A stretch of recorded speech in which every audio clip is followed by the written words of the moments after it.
मैं हमारे दलित भाइयों से और उन तमाम लोगों से कहना चाहूंगा जो अंबेडकर को मानते हैं, बाबा साहेब अंबेडकर को, याद रखो मेरी इस बात को, लिख के रख लो। नरेंद्र मोदी संविधान में, आईन में, कॉन्स्टिट्यूशन में तब्दीली पैदा करेगा।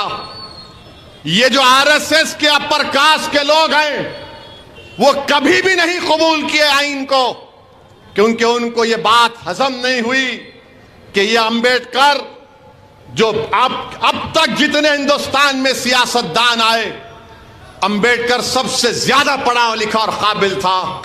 अंबेडकर ने आईन को बनाया तो बीजेपी इस आईन को तब्दील करना चाहती है। अगर आईन तब्दील होगा तो याद रखो रिजर्वेशन चला जाएगा।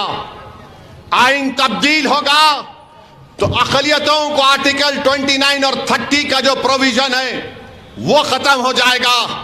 ये इनकी सोच में शामिल है। इनकी किताबें उठाकर पढ़ो, चाहे गोलवालकर की किताब हो, चाहे पंडित दीनदयाल उपाध्याय की किताब हो, इनके तमाम सर संचालक की तकारीर उठाकर पढ़ो जो बरसों से देते आ रहे हैं। ये बोलते खामोशी से बोलते हैं और करते हैं बराबर।